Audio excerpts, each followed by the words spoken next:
स्वागत आप सबका सोच ऑनलाइन क्लासेस में। कैसे हैं आप सब? उम्मीद करते हैं अच्छे होंगे। आप लोग का पढ़ाई लिखाई खूब बढ़िया चल रहा होगा। अगर आप भी बिहार बोर्ड मैट्रिक परीक्षा 2026 में एग्जाम दीजिएगा तो यह क्लास आपके लिए महत्वपूर्ण होने वाला है, क्योंकि आज हम लोग पढ़ने वाले हैं हिंदी का मोस्ट वीवी ऑब्जेक्टिव प्रश्न। ठीक है, तो आप लोग क्लास को लास्ट तक जरूर देखिए। क्लास में नए हैं तो क्लास को लाइक कर लीजिए, अपने दोस्तों को भी शेयर कर दीजिए, चैनल को जरूर सब्सक्राइब कर लीजिए। देखिए एग्जाम में बहुत कम समय बचा हुआ है, आप लोग अच्छे से तैयारी कीजिए। ठीक है, ताकि आपको 100 मार्क लाना है, 100% मार्क लाना है। ठीक है, देखते हैं आज का पहला प्रश्न। जिस भी प्रश्न का आंसर आता होगा आप लोग कमेंट में जरूर बताइएगा, और कमेंट में जय मां सरस्वती आप लोग लिखिए। ठीक है, देखिए पहला प्रश्न है आपका यहाँ पे कि सुमित्रा नंदन पंत का जन्म किस राज्य में हुआ था? बताएं इसका सही आंसर क्या होगा।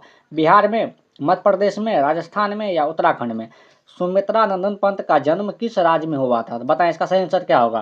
तो इसका सही आंसर क्या हो जाएगा आपका यहाँ पे? उत्तराखंड। ठीक है, तो एक का सही आंसर ऑप्शन नंबर डी हो जाएगा। देखते हैं दो का प्रश्न। देखिए यह प्रश्न बिहार बोर्ड में बार बार पूछा जाता है, जो प्रश्न आज हम लोग लेके आए हैं। ठीक है, दो का प्रश्न है युगपथ किस कवि की रचना है? बताएं। अनामिका, सुमित्रा नंदन पंत, वीरेंद्र डंगवाल या जीवनानंद दास? दो का सही आंसर बताएं आप लोग। युगपथ किस कवि की रचना है? तो युगपथ किस कवि की रचना है? सुमित्रा नंदन पंत का। ठीक है, दो का सही आंसर ऑप्शन नंबर बी हो जाएगा। देखते हैं तीन का प्रश्न। देखिए आपको भी साथ में आंसर देना है। तीन का प्रश्न है आपका यहाँ पे कि श्रम विभाजन और जाति प्रथा के लेखक कौन है? बताएं। भीमराव अम्बेडकर, रामविलास शर्मा, अमरकांत या हजारी प्रसाद द्विवेदी? श्रम विभाजन और जाति प्रथा के लेखक कौन है? तो श्रम विभाजन और जाति प्रथा का लेखक कौन है? भीमराव अम्बेडकर। ठीक है, तीन का सही आंसर ऑप्शन नंबर ए हो जाएगा। देखिए आप लोग कमेंट करके बताएं कि भीमराव अम्बेडकर का जन्म कब हुआ था, ये आप लोग कमेंट करके बताएं। देखिए चार का प्रश्न है आपका यहाँ पे कि मानव मुक्ति के पुरोधा किसे कहा गया है? बताएं। नलिनी बिलोचन शर्मा को, अमरकांत को, भीमराव अम्बेडकर को या महात्मा गांधी को? मानव मुक्ति के पुरोधा किसे कहा गया है? चार का आंसर बताएं आप लोग। तो मानव मुक्ति के पुरोधा किसे कहा गया है? भीमराव अम्बेडकर को। ठीक है, चार का सही आंसर ऑप्शन नंबर सी हो जाएगा। देखते हैं पांच का प्रश्न। ये पांच का प्रश्न है कि भारत में जाति प्रथा का मुख्य कारण क्या है? बताएं। बेरोजगारी, गरीबी, अमीरी या उद्योग धंधा की कमी? भारत में जाति प्रथा का मुख्य कारण क्या है? तो भारत में जाति प्रथा का मुख्य कारण क्या है? बताएं इसको। पांच का सही आंसर क्या होगा? तो गरीबी हो जाएगा। ठीक है, देखते हैं छह का प्रश्न। देखिए आपको भी साथ में आंसर देना है। छह का प्रश्न है आपका यहाँ पे कि सेन साहब के पास किस रंग की मोटर कार है? कार हो यहाँ पे, कार है। बताएं। काला, नीला, उजला या हरा? इसका आंसर बताएं आप लोग कि सेन साहब के पास किस रंग की मोटर कार है? क्या कौन से रंग का था? काला रंग का था। इसका मोटर कार का क्या नाम था? आप लोग यह कमेंट करके बताएं कि सेन साहब का जो मोटर कार था वह किस कंपनी का था, यह बताएं। छः का सही आंसर बताएं आप लोग। क्या होगा यहाँ पे? ए हो जाएगा। किस कंपनी का था वह बताएं आप लोग। ठीक है, सात का प्रश्न है आपका कि वाकिफ शब्द का अर्थ है। तो वाकिफ शब्द का अर्थ क्या होता है? बताएं। घटना, सभ्यता, परिचित या क्रूर? सात का आंसर बताएं आप लोग कि वाकिफ शब्द का अर्थ क्या है। सात का आंसर बताएं। तो क्या होगा यहाँ पे? परिचित हो जाएगा। सात का सही आंसर ऑप्शन नंबर सी होगा। देखते हैं आठ का प्रश्न। आठ का प्रश्न है आपका यहाँ पे कि नलिनी बिलोचन शर्मा की मृत्यु कब हुई? बताएं। 22 सितंबर 1961 को, 14 सितंबर 1961 को या 16 सितंबर 1961 को या 18 सितंबर 1961 को? नलिनी बिलोचन शर्मा की मृत्यु कब हुई? आठ का आंसर बताएं। तो कब हुआ था?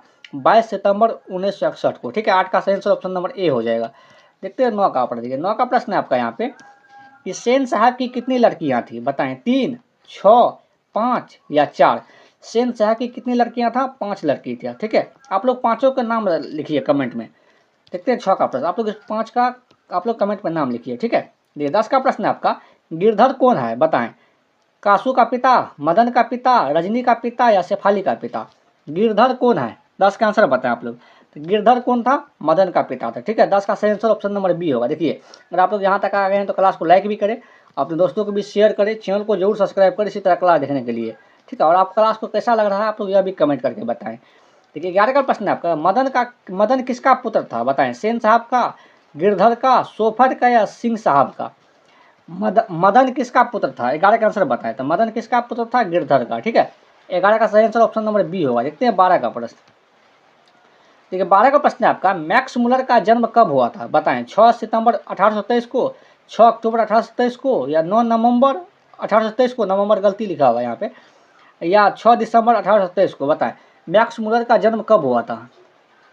12 का आंसर बताएं आप लोग। तो मैक्स मुलर का जन्म कब हुआ था? 6 दिसंबर 1827 को। ठीक है, 12 का सही आंसर ऑप्शन नंबर डी हो जाएगा। देखते हैं 23 का प्रश्न। ठीक है, 23 का प्रश्न है कि आलोक पर्व शीर्षक निबंध संग्रह किसकी रचना है? बताएं। हजारी प्रसाद द्विवेदी की, महात्मा गांधी की, भीमराव अम्बेडकर का या अशोक वाजपेयी का?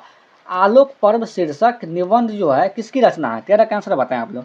किसकी रचना है? हजारी प्रसाद द्विवेदी का। ठीक है, 13 का सही आंसर ऑप्शन नंबर ए हो जाएगा। देखते हैं 14 का। 14 नंबर प्रश्न है आपका यहाँ पे कि महाभारत क्या है? बताएं, महाभारत क्या है? कहानी, उपन्यास, बताएं, उपन्यास, पुराण या शास्त्र है? महाभारत क्या है?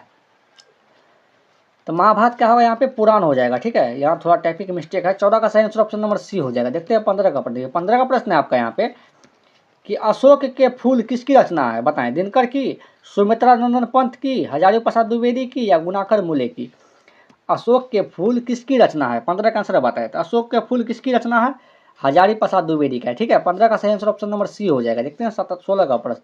ये 16 का प्रश्न है आपका यहाँ पे कि बहादुर का बड़ा अनुशासन कौन रखता था? जो बहादुर था उस पर बड़ा अनुशासन कौन रखता था? बताएं, लेखक, पड़ोसी, किशोर या रिश्तेदार? 16 का आंसर बताएं, बहादुर पर बड़ा अनुशासन कौन रखता था? मतलब सबसे अधिक अनुशासन कौन रखता था? बताएं, 16 का आंसर कौन रखता था? किशोर। ठीक है, 16 का सही आंसर ऑप्शन नंबर सी हो जाएगा। देखते हैं 17 का प्रश्न। देखिए, आपको भी आंसर बताना है। 17 का प्रश्न है आपका यहाँ पे कि बहादुर कैसी कहानी है? ऐतिहासिक, मनोवैज्ञानिक, सामाजिक या वैज्ञानिक? बहादुर कैसी कहानी है, इसका आंसर बताएं। 17 का आंसर बताएं आप लोग। बहादुर कैसी कहानी है? सामाजिक है। 17 का सही आंसर ऑप्शन नंबर सी हो जाएगा। देखते हैं 18 का प्रश्न। 18 का प्रश्न है आपका यहाँ पे कि बहादुर का बाप कहाँ मारा गया था? बताएं, युद्ध में, डकैती में, चोरी में या चरवाही में? इसका आंसर बताएं। 18 का सही आंसर बताएं आप लोग कि बहादुर का बाप कहाँ मारा गया था? तो बहादुर का बाप कहाँ मारा गया था? चोरी में। 18 का सही आंसर क्या होगा आपका यहाँ पे? ए हो जाएगा। ठीक है, 18 का सही आंसर ए हो जाएगा, युद्ध में मारा गया था। कई लड़का चोरी बता रहा था। ठीक है, 18 का सही आंसर ऑप्शन नंबर ए होगा। देखते हैं 19 का प्रश्न। 19 का प्रश्न है आपका यहाँ पे कि बहादुर पर कितने रुपये की चोरी का इल्जाम लगा था? बताएं, 10 रुपया, 11 रुपया, 12 रुपया या 13 रुपया? 19 का आंसर बताएं आप लोग। इसका सही आंसर क्या होगा? बहादुर पर कितने रुपये की चोरी का इल्जाम लगा था? 19 का आंसर बताएं, कितने रुपया? 11 रुपया। ठीक है, तो 19 का सही आंसर ऑप्शन नंबर क्या होगा आपका यहाँ पे? बी हो जाएगा। देखते हैं 20 का प्रश्न। 20 का प्रश्न है आपका यहाँ पे कि पंडित बिरजू महाराज है, तो पंडित बिरजू महाराज क्या है? लेखक, गायक, कहानीकार या नर्तक? बताएं। तो पंडित बिरजू महाराज क्या था यहाँ पे? नर्तक था। ठीक है, तो 20 का सही आंसर ऑप्शन नंबर क्या होगा यहाँ पे? डी हो जाएगा। देखिए, तबला वादक भी लिखा रहता है कहीं कहीं, तो आप लोग ध्यान रखिएगा। 20 का सही आंसर ऑप्शन नंबर डी होगा।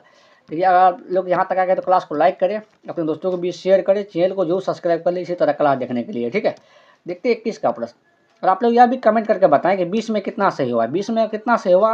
अगर 15 सही हुआ तो आपका तैयारी मस्त है। ठीक है, 20 में कम से कम आपका 15 सही होना चाहिए। देखिए, किसका प्रश्न है आपका यहाँ पे कि सर्वनाम के कितने प्रकार हैं? बताएं, 4, 5, 6 या 7? सर्वनाम के कितने प्रकार हैं? तो सर्वनाम के कितने प्रकार हो जाएगा यहाँ पे? 6 प्रकार हो जाएगा। 21 का सही आंसर ऑप्शन नंबर सी हो जाएगा। देखते हैं 27 का प्रश्न। देखिए, 27 का प्रश्न है आपको यहाँ पे।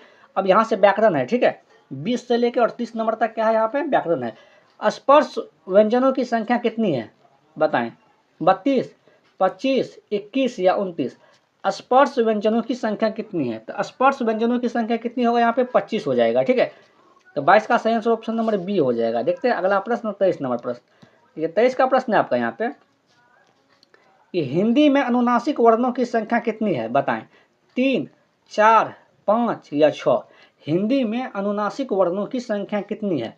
तो हिंदी में जो है ना अनुनासिक वर्णों की संख्या कितनी हो जाएगा आपका यहाँ पे? 5 हो जाएगा। ठीक है, तो इसका सही आंसर ऑप्शन नंबर सी हो जाएगा। देखते हैं 24 का प्रश्न। 24 का प्रश्न है आपका यहाँ पे कि सेना किस संज्ञा का उदाहरण है? बताएं, व्यक्तिवाचक, भाववाचक, जातिवाचक या समूहवाचक?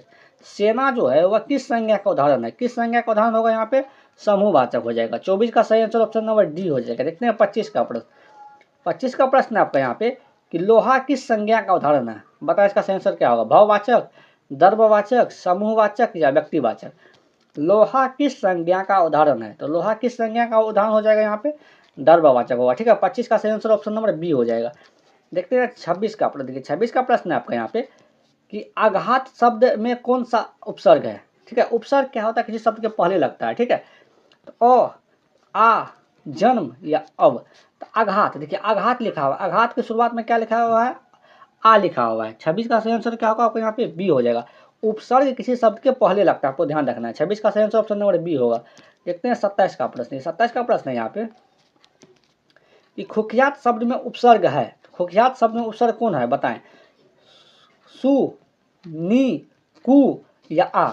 देखिए खोखियात, खुखियात, कुकियात, कुकियात में क्या लिखा हुआ है यहाँ पे कु, इसका आंसर क्या होगा, आंसर कु हो जाएगा। ठीक है, 27 का आंसर ऑप्शन नंबर सी होगा। देखते हैं 28 का प्रश्न। 28 का प्रश्न है आपका यहाँ पे कि फुफेरा शब्द में कौन सा प्रत्यय है। प्रत्यय क्या होता है, किसी शब्द के अंत में लगता है, बताएं। फुफेरा अ होगा या फेरा होगा या एरा होगा या रा होगा। ठीक है, तो फुफेरा और एरा हो जाएगा। ठीक है, तो 28 का सही आंसर ऑप्शन नंबर सी हो जाएगा। देखते हैं 29 का प्रश्न। 29 का प्रश्न है आपका यहाँ पे कि नारायण शब्द का संधि विच्छेद है। नारायण शब्द का संधि विच्छेद क्या होगा, नारा प्लस अयन, नारा प्लस अयन या नारा प्लस यन या नारा प्लस आयन, बताएं। नारायण शब्द का संधि विच्छेद क्या होगा, तो नारायण शब्द का संधि विच्छेद क्या होगा, नारा प्लस आयन हो जाएगा। 29 का सही आंसर ऑप्शन नंबर बी हो जाएगा। देखते हैं 30 का प्रश्न। 30 का प्रश्न है आपका यहाँ पे कि ज्योति शब्द का विलोम है। तो ज्योति शब्द का विलोम क्या होगा, बताएं। स्थानवर, चेतन, स्थल या तम। ज्योति शब्द का विलोम क्या होगा, तो ज्योति शब्द का विलोम क्या होगा, यहाँ पे तम हो जाएगा। ठीक है, ये आज का आखिरी प्रश्न था। ठीक है, अगर आप यहाँ तक आ गए तो क्लास को लाइक करें, अपने दोस्तों के बीच शेयर करें, चैनल को जरूर सब्सक्राइब करें। मिलते हैं अगले क्लास में। Thank you. और आप लोग कमेंट करके यह भी बताएं कि 30 में कितना सही हुआ, आप लोग यह बताएं।